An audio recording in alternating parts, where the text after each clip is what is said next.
그럼 계속 이어가겠게요. 목소리까지 버벅거리네요. 온몸을 꼼짝도 할 수 없게 묶인 채 다카유키는 혼자 라운지에 남게 되었다. 앞도 보이지 않고 다만 풀벌레 소리가 희미하게 들릴 뿐이었다. 옆에서 다구가 지키고 있었겠지만 그 기척이 느껴지지 않은 이상 고독하기는 마찬가지다. 대체 뭐가 어떻게 된 건지 다카유키는 지난 이틀 동안 벌어진 일을 다시금 떠올려 보았다. 별장에 도착했을 때까지만 해도 설마 이런 사태에 연루될 줄은 꿈에도 몰랐다. 그러나 다카유키에게 충격적이었던 것은 강도들에게 감금당했다는 사실보다 유키의 죽음과 그의 그 얽힌 진상, 그것이었다. 유키가 도모미를 죽였다. 그리고 복수를 위해서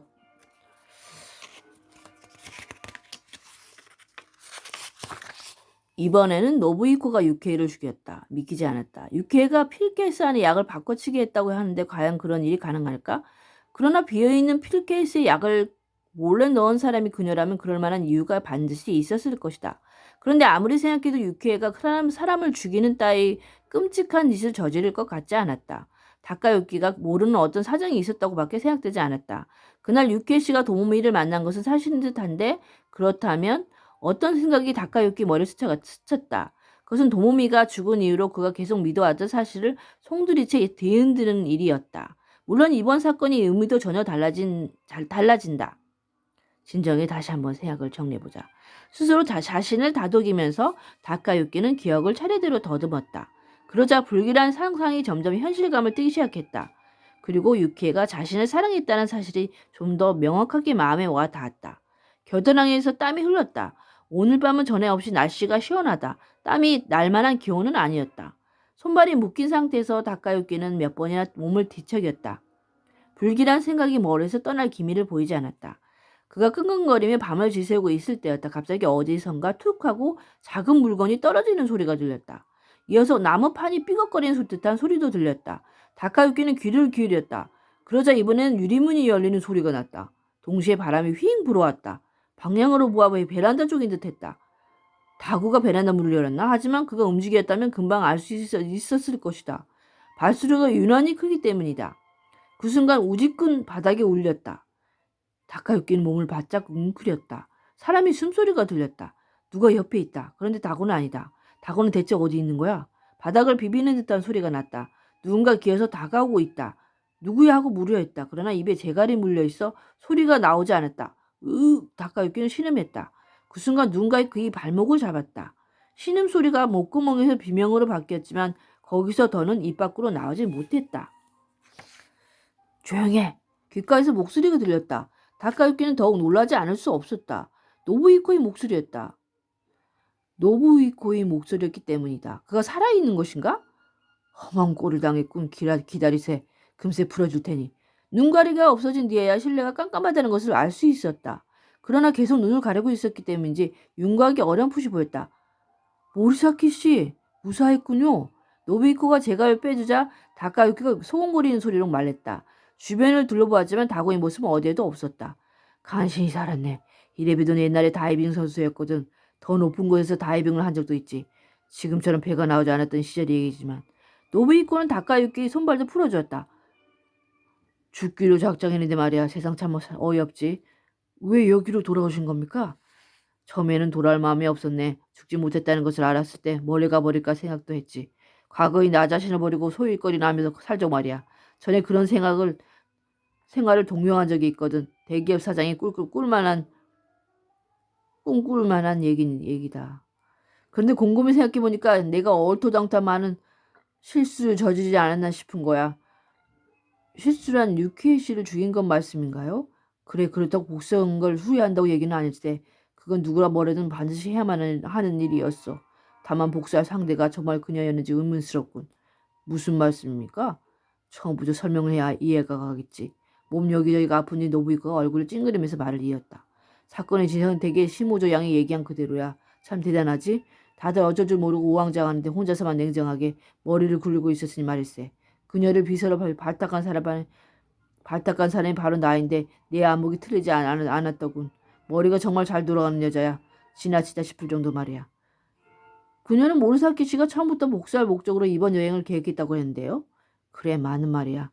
노비꾸가 진지한 표정으로 고개를 끄덕였다.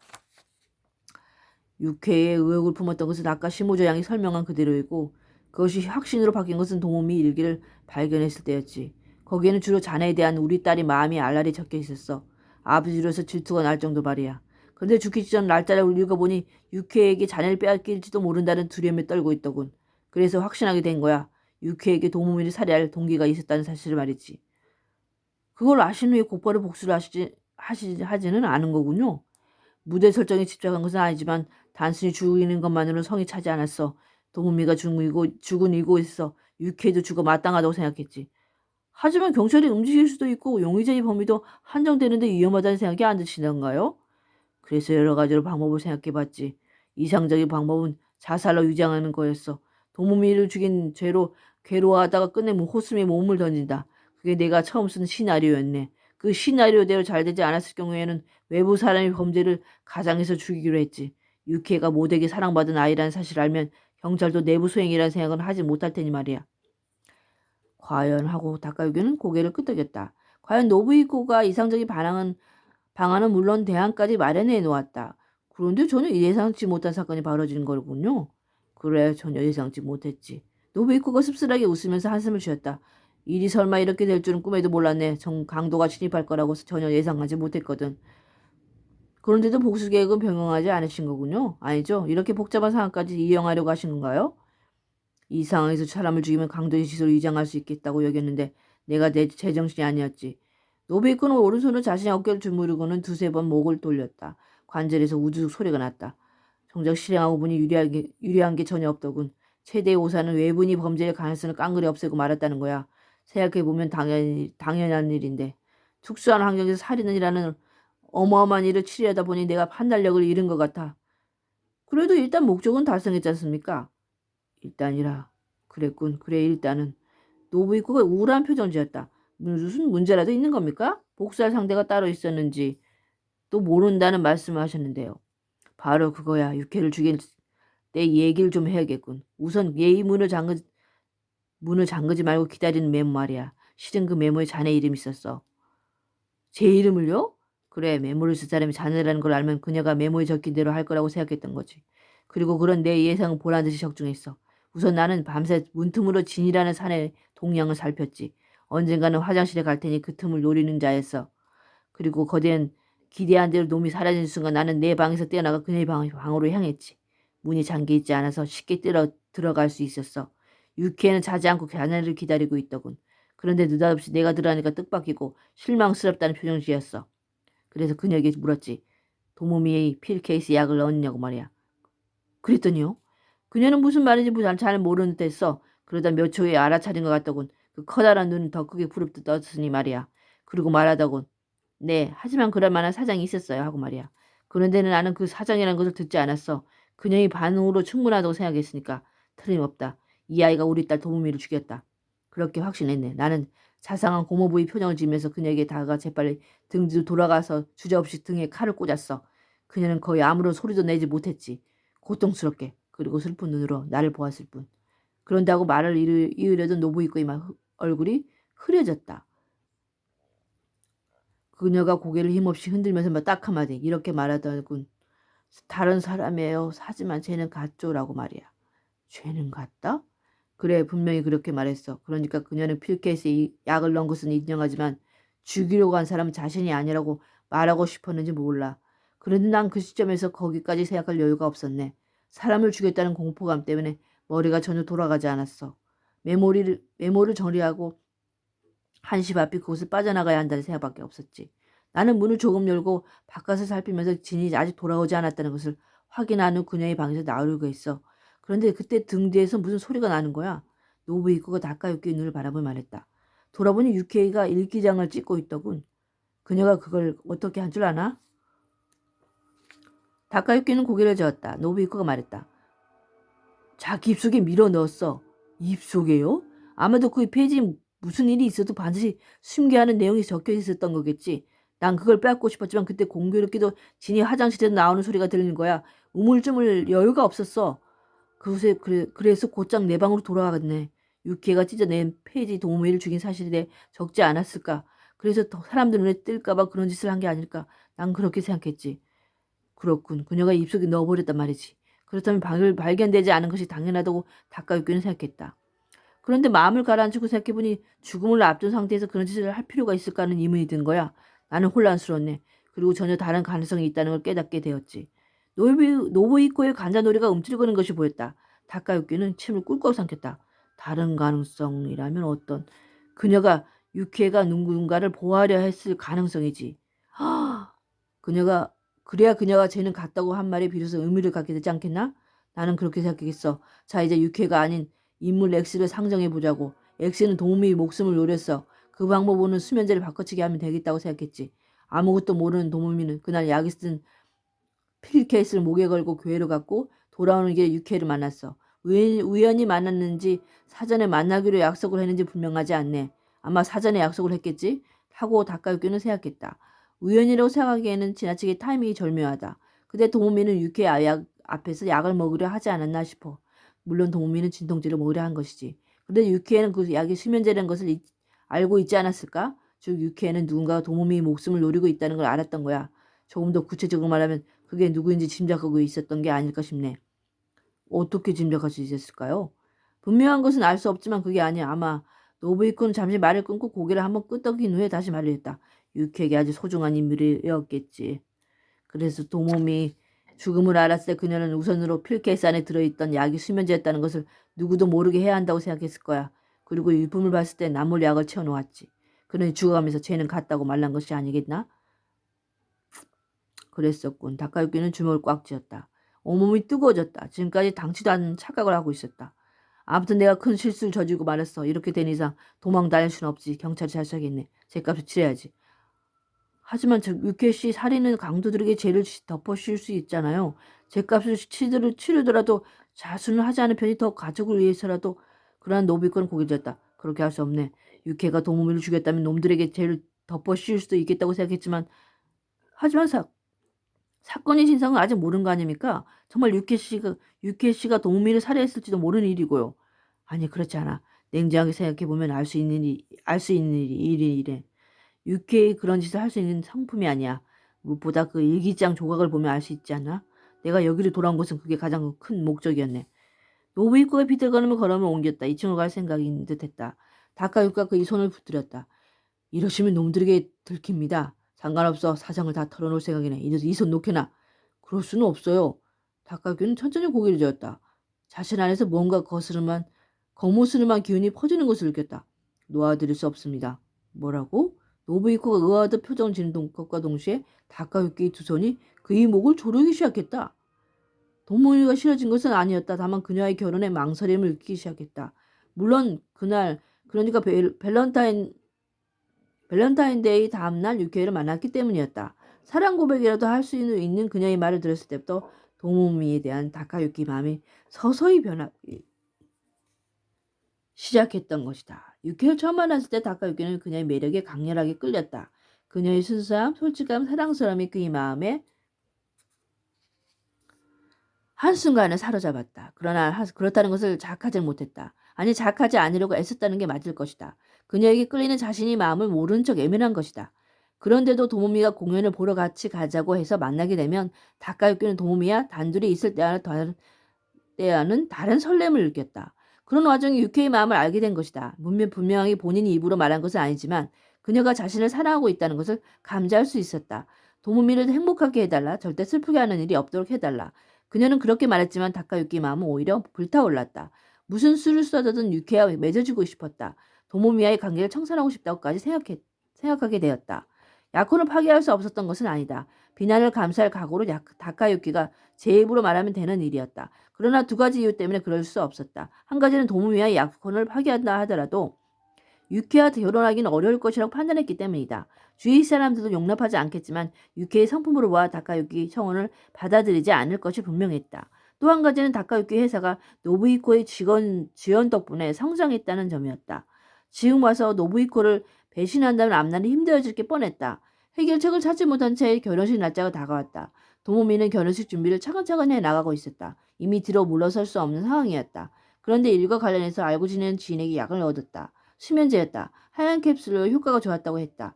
다카유키가 요즘 잠을 잘못 잔다고 하자 두 알을 준 것이다. 그 약을 보았을 때 다카유키 머리에 불길한 상상이 떠올랐다. 그 약은 도무미가 복용한 생리통 약과 아주 흡사했다. 자세히 보면 조금 다르지만 바꿔놓으면 모르고 그대로 먹을 것이라고 확신했다.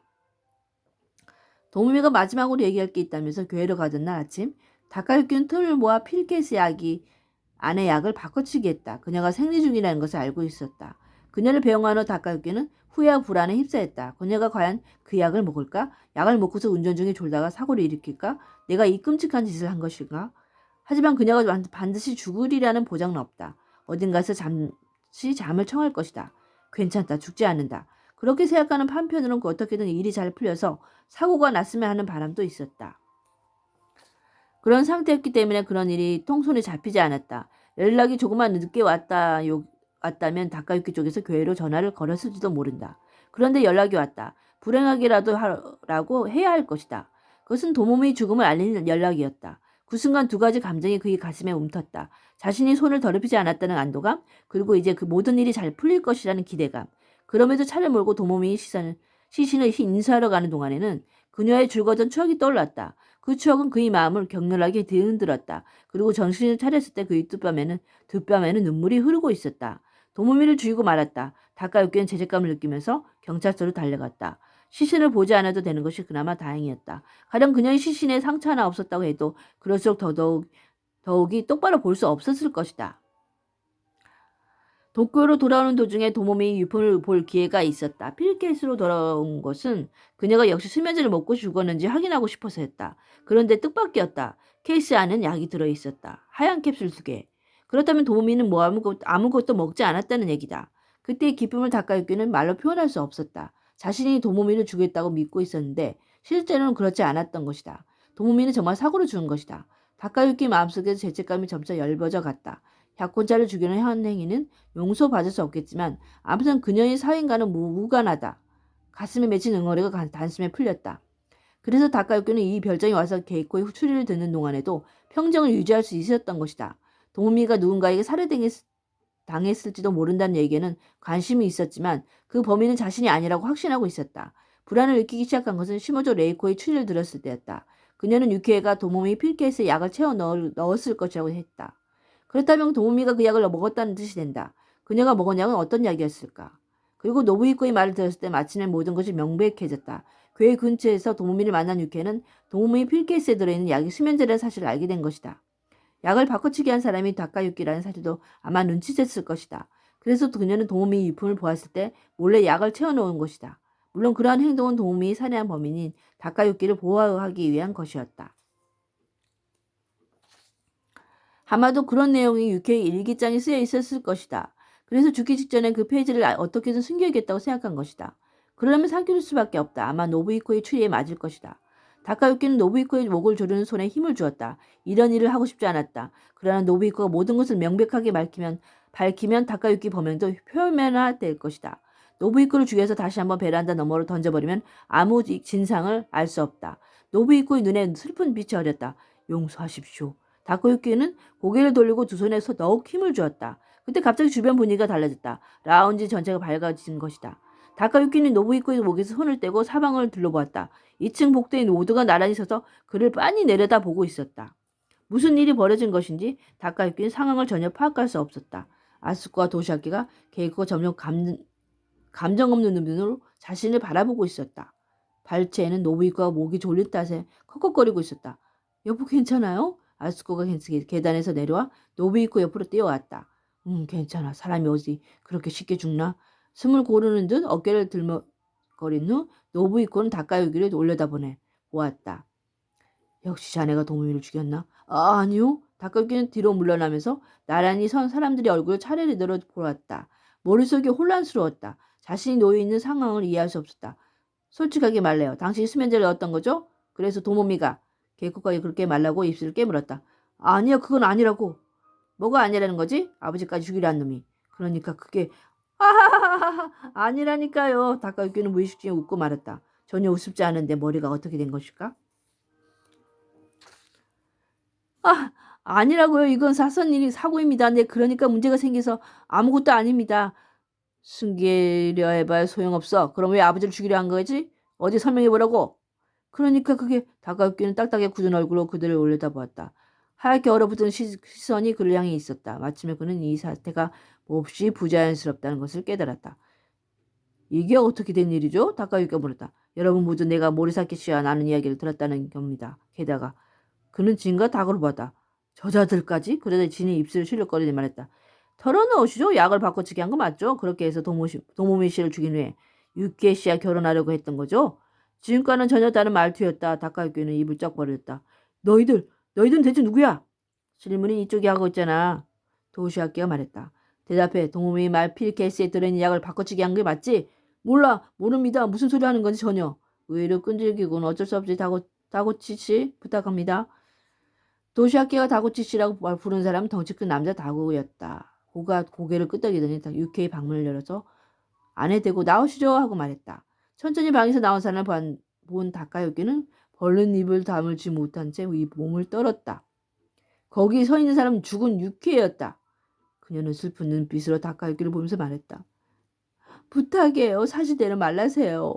울먹이는 목소리였다. 다카유키는 그 순간 모든 것을 깜빡했다.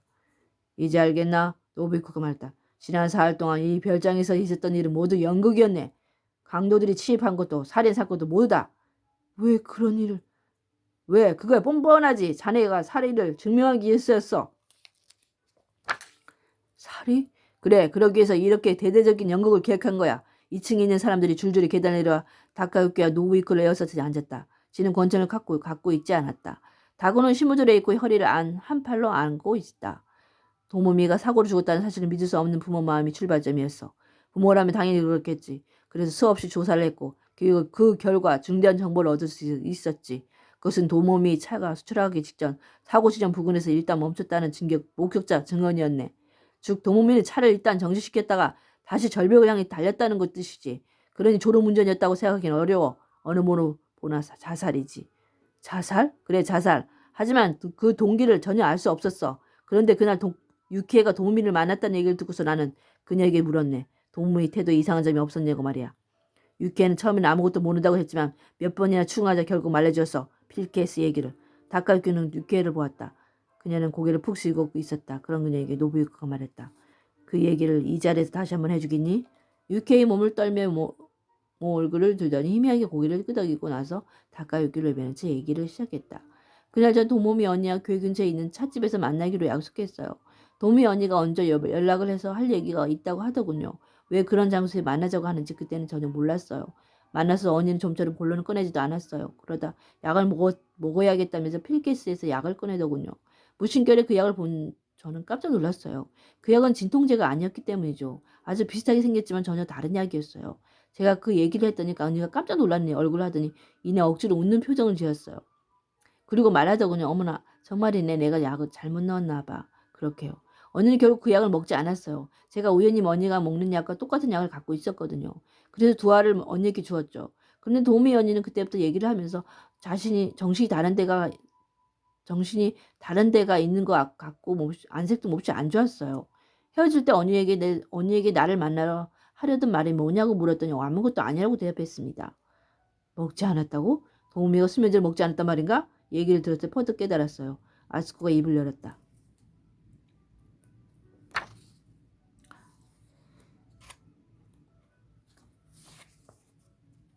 도무미는 자신이 약을 바꿔치기 한 범인이 누군지 알았던 거예요. 다카유키 씨 당신이죠? 다카유키는 대답하지 않았다. 이미 부정해봐야 무의미할 것이다. 가엾은 그 아이는 이 세상에서 가장 소중하게 여기는 사람에게 살해당할 뻔했어요. 그걸 알았을 때 그 아이가 얼마나 충격을 받았을지 다카유키 씨 당신 아나요? 그 아이는 살아갈 희망을 잃고 스스로 목숨을 끊은 거예요. 그랬었군 하고 다카유키는 생각했다. 이제 모든 것을 알 것 같았다. 필켓에 약이 들어있었던 것은 누가 넣었기 때문이 아니었다. 역시 그녀는 약을 먹지 않은 것이다. 덧붙여 말하지. 거기까지 알았을 때 우리가 받은 충격도 이만저만이 아니었네. 다카유키군. 우리는 자네를 용서할 수 없었어. 어떻게든 복수를 해야겠다고 생각했지. 그런데 대체 어떻게 진상을 증명할 수 있겠나. 증거는 어디에도 없었어. 증인도 없었고. 무엇보다 도무의 죽음은 자살이지. 자네에게 살해당한 건 아니었네. 살해당한 것이 다름없다고는 하지만 말이야. 그래서 이런 연극을 우리가 알고 싶었던 것은 자네가 살해가 있었느냐 없었느냐 하는 점이었네. 그것을 증명하기 위해서는 자네가 도모미 죽음의 비밀을 지키기 위해 또 다른 살해를 품을지 어떨지 그걸 지켜보는 방법밖에 없었지. 상을 거기까지 만들어 가느라 고생이 많았어. 연극을 아는 아내는 그렇다 치더라도 나나 도시학교 연기는 엉망이었지. 아닙니다. 전혀 그렇지 않아요. 훌륭한 연기였습니다. 누구의 목소리인가 했더니 다구가 웃음을 머금고 있었다. 소개하지 내가 고문으로 있던 극단의 다구치 단장님이네. 그리고 진노군. 다구와 진이 머리를 숙였다. 그리고 심호조 양과 기도군. 초보자들만 있어서 불안하니까 중요한 역할은 프로에게 맡겼네. 그리고 두 사람 더 있습니다. 다구치가 말했다. 경찰력이 두 사람. 그렇군. 그 두 사람이야말로 보이지 않게 큰 역할을 해주었지. 후지 역을 하고 전화를 걸고 베란다에서 뛰어내린 나를 살려내고 하느라고 말이야. 하지만 이렇게까지 멋지게 해낼 수 있었던 것은 역시 게이코 씨의 각본이 훌륭했던 덕분이죠. 정말 멋졌습니다. 진노가 그렇게 말하자 게이코가 희미하게 미소를 지었다. 다카유키는 그런데 나는 그들을 멍하니 바라보았다. 모든 것이 현실에서 벌어진 일이라고 여겨지지 않았다. 아니, 실제로 모든 것이 허구였다. 그리고 지금 이렇게 자신이 모든 것을 잃었다는 사실만이 현실이었다. 내가 아까 증거가 하나도 없다고 했는데 노부이코가 다카유키를 데려다보면서 말했다. 자네로서는 한 가지 의문스러운 점이 있었을 거야. 예의 필케이스에 들어있는 약 말이지. 도우미가 먹지 않았다면 자네가 바꿔치기 한 수면제가 그대로 남아있었어야 하지. 결정적인 증거는 될 수 없어도 물적 자료는 하나는 될 수 있을 테니까 말이야. 우리가 왜 그걸 경찰에 제출하지 않았는지 궁금하지 않나? 듣고 보니 그랬다. 그 약은 어디로 갔을까? 다카유키가 고개를 들었다. 다른 약이었어. 노부이코가 말했다. 수면제가 아니었다는 말이네. 안에 들어있는 약은 진통제였어. 네? 그러니까 노부이코가 입술을 핥았다.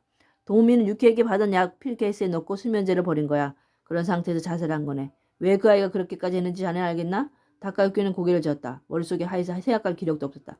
그래 모르겠지. 도우미 말이야. 자네가 살인 혐의를 받지 않도록 하기 위해서 그랬던 거야. 그런 일을 당했으면서도 자네를 보호하려고 한 거지. 자네가 주기로 했던 도우미는 그런 아이였네. 다카유키는 위가 밀려 올라오는 듯한 감각을 느꼈다. 심장이 고동이 빨라지고 귀에서 윙윙거리는 소리가 났다. 숨을 쉬기도 힘들 정도였다. 자네의 살해를 증명하기 위한 연극이 이제 끝났네. 동시에 우리 복수도. 노부이코가 이렇게 말하고서 모두를 향해 몸을 빙그르르 돌렸다. 자 이제 우리 쉬기로 합시다. 이거 정말 피곤하군. 큰 무대였으니까 말이죠. 진짜 불렸던 남자가 말했다. 게이코 씨 이걸 무대용으로 다시겠다고 하는 얘기 잊으면 안 됩니다. 아무튼 자야겠어. 돈 모두가 계단을 올라갔다. 다카유키 마녀 라운지 한가운데 앉아있었다. 미안하지만 자네 방은 이제 없네. 노부이코 계단 올라가다가 뒤돌아보며 말했다. 자네 짐은 현관에 내다 놨네. 잠깐만 쉬어가도 좋겠지만 동이 트기 전엔 사라져줬으면 하네. 그리고 영원히 우리 앞에 나타나지 말게나. 알겠나? 발소리가 멀어지고 문이 닫히는 소리가 났다. 바로 옆에서 사람의 기척이 느껴져 다카유키는 고개를 들었다. 유키에가 서 있었다. 왜? 그녀는 눈물을 흐끄렁거리고 있었다. 도우미 언니를 배신하지 말라고 부럽게 부탁했는데 다카유키는 바닥에 있었나 이제 막이 내렸잖아 하고 걸음을 내딛었다. 별장을 나설 때 누군가 보고 있는 것 같아 뒤돌아보았다. 그러나 아무도 없었다. 그리고 여기까지 왔을 때 분명히 있었던 현관문이 가면도 이미 사라지고 없었다. 여러분 이 정도로 해서 끝났습니다. 나머지 일은 결과적으로는 이런 배신 남자는 잘 만나야 된다니까 그러니까요. 그러면은 여러분 수고 많으셨어요. 가면살인상장 이것으로 마치겠습니다. 오늘도 보람찬 하루 되시기를 소망합니다. 사랑합니다.